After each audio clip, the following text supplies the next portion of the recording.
नमस्कार, आप देख रहे हैं ग्रैंड न्यूज। आपके आसपास के अहम खबरों के साथ मैं हूं श्वेता। आइए देखते हैं आज की हेडलाइंस।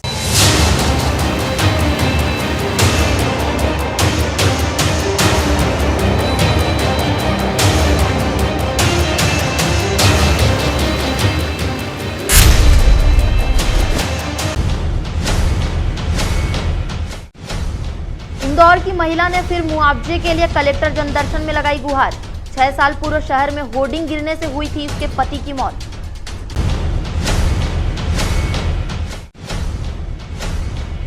टीएल बैठक में माथतों के रवैये से भड़के कलेक्टर, कहा टाल मटोल से नहीं चलेगा काम।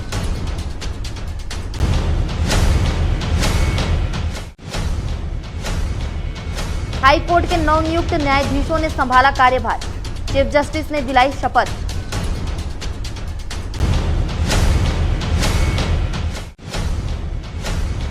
मौसमी बीमारियों से जिला अस्पताल में उमड़ी मरीजों की भीड़, आधा दर्जन ओपीडी से डॉक्टर रहे नदारद।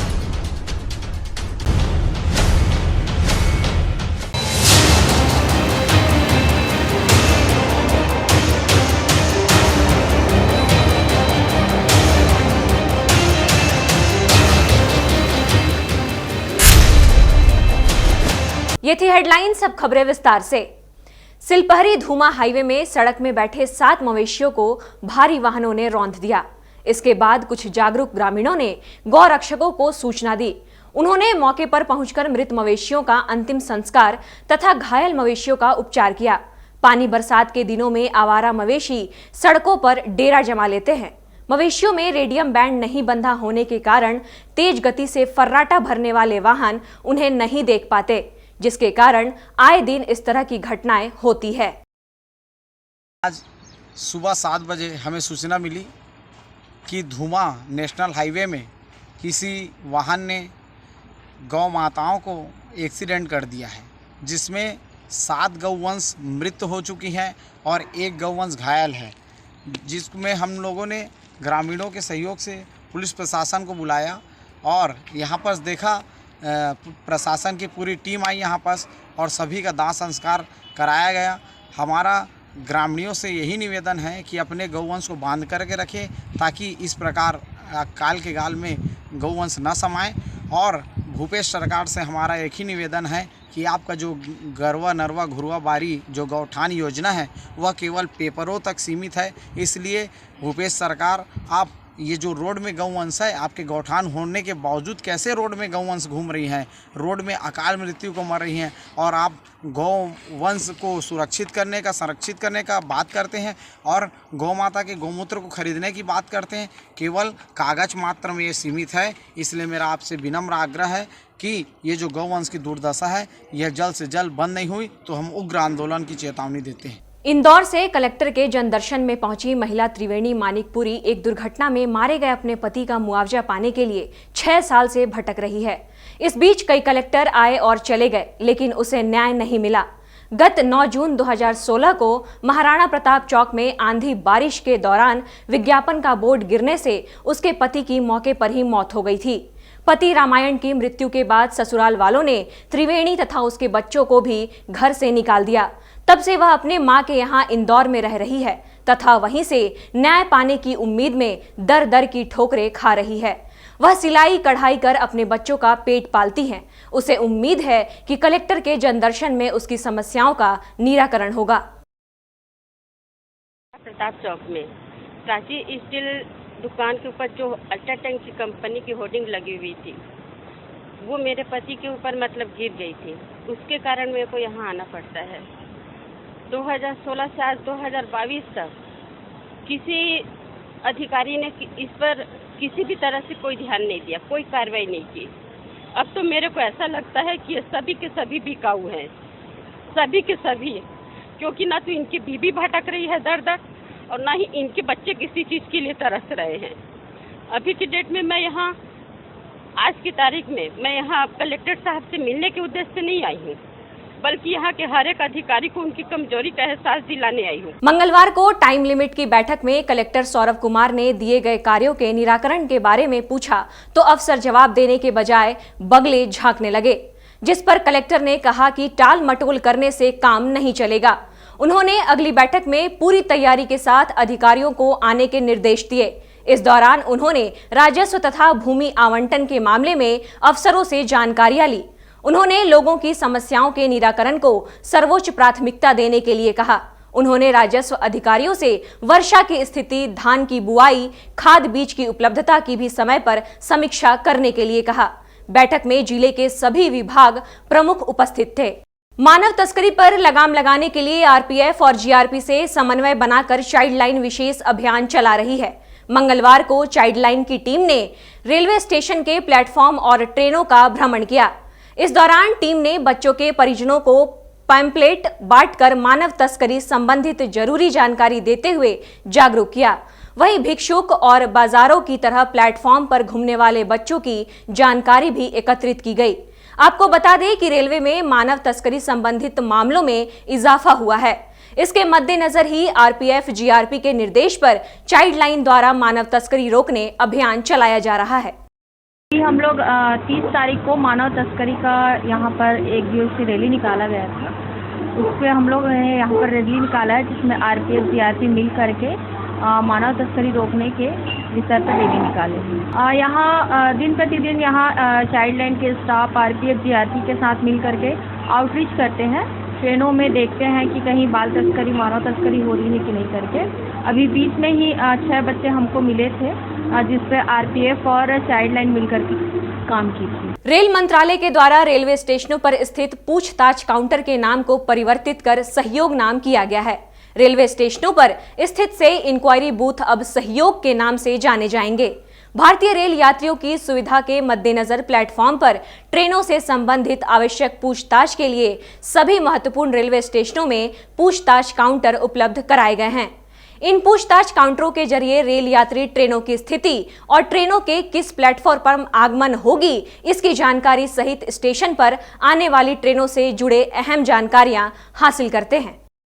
ये जो रेलवे इंक्वायरी काउंटर होता है वहाँ पर न सिर्फ जानकारी उपलब्ध कराई जाती है बल्कि यात्रियों को जो अतिरिक्त सहायता चाहिए, जैसे उनको व्हील चेयर चाहिए होता है या कुछ स्ट्रेचर की ज़रूरत पड़ती है या कोई भी किसी तरह की सहायता की ज़रूरत पड़ती है, तो इन सभी कारणों को देखते हुए पूछताछ केंद्र का नाम, इंक्वायरी का नाम अब से जो है वो उसका बदलकर सहयोग के रूप में किया जाएगा, ताकि यात्रियों को जो उनकी जो ज़रूरत होती है उसकी वहाँ से पूर्ति की जा सके। कोरोना महामारी की रोकथाम व बचाव के उद्देश्य से शहर में जगह जगह वैक्सीनेशन शिविर लगाया जा रहा है। इसी कड़ी में मंगलवार को सरकंडा के चटर्जी गली स्थित सिंधी धर्मशाला में शिविर का आयोजन किया गया।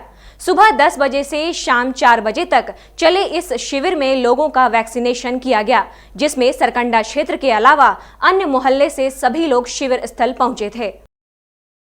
प्रधानमंत्री माननीय नरेंद्र मोदी जी के निर्देशानुसार सारे भारत देश में जो प्री वैक्सीनेशन हो रहा है उसी के तहत मेरे वार्ड में भी बूस्टर डोज, फर्स्ट डोज 12 साल से ऊपर के लोगों को प्री वैक्सीन लगाई जा रही है, जहां लगभग 70-80 लोग को हो चुका है। अभी और लोग पब्लिक आते जा रही है, आगे अपना लगवाते जा रहे हैं।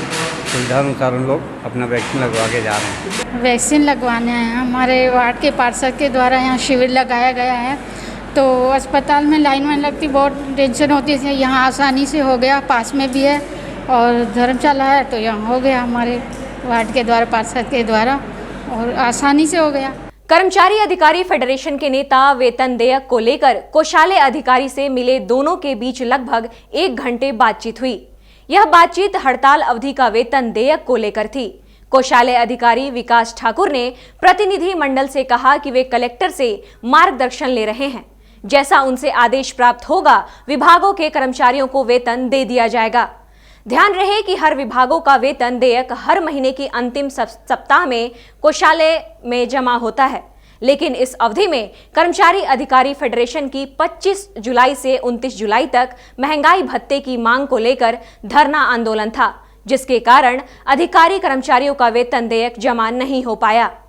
कोषालय अधिकारी ने सभी को वेतन देयक प्रस्तुत करने के लिए कहा है। शासन से जैसा आदेश होगा वो वैसा करेंगे। वेतन बिल को पास कर दिया जाएगा। इस दौरान कर्मचारी संघ के प्रतिनिधि बड़ी संख्या में मौजूद थे। जिस तरीके से हड़ताल अवधि हुई 25 से 29 तारीख तक के, शासन का भी निर्देश है, वित्त का भी निर्देश है, कोषाला संहिता का भी है कि 20 तारीख से 20 तारीख तक का वेतन बनता है। 21 तारीख से वेतन जमा होना चालू होता है। 24 तक के जमा करने के निर्देश हैं। 24 के बाद वेतन देने की कार्रवाई होती है। वेतन रुकने का कहीं प्रश्न ही नहीं है। दूसरा मामला, अभी तक की किसी भी प्रकार से शासन के द्वारा कोषालय को वेतन रोकने संबंधी कोई आदेश निर्देश नहीं मिला है। ऐसे समय में कोषालय के द्वारा अगर कोई वेतन रोकने की कार्रवाई की जाती है तो निश्चित इसका पूरा कर्मचारी संघ विरोध कर रहा है। जिला अस्पताल और मातृ शिशु अस्पताल डॉक्टरों की कमी की समस्या से जूझ रहा है, जिसका खामियाजा अस्पताल आने वाले मरीजों को भुगतना पड़ रहा है।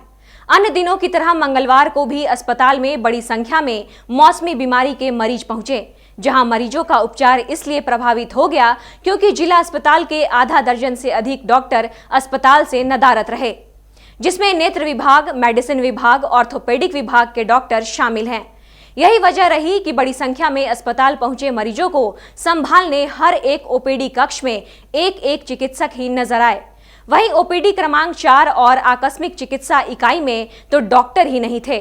जिला अस्पताल के आरएमओ से बात की गई तो उन्होंने अस्पताल में बनी खामियां भले छिपा ले, लेकिन अस्पताल में डॉक्टरों की कमी की समस्या से जूझ रहे मरीजों पर चिंता जाहिर करते हुए कहा कि तकरीबन 7 डॉक्टर कोटा में आयोजित कैंप में शामिल होने गए हैं।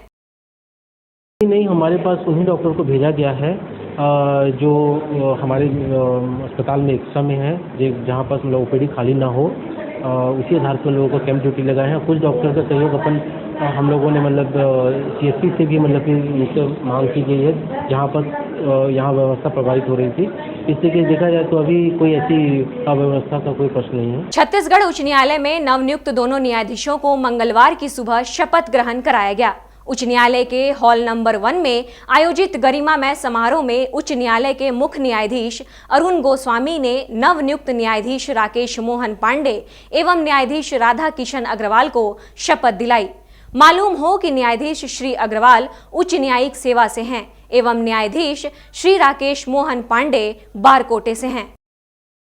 रेल परिक्षेत्र में उस समय सनसनी फैली जब रेलवे के अधिकारियों को पता चला कि रेलवे ट्रैक पर शत-विशत हालात में एक व्यक्ति की लाश पड़ी है।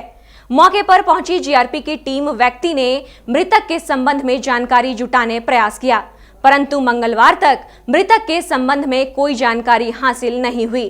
जीआरपी ने बताया कि प्रथम दृष्टया मामला सुसाइड का लग रहा है।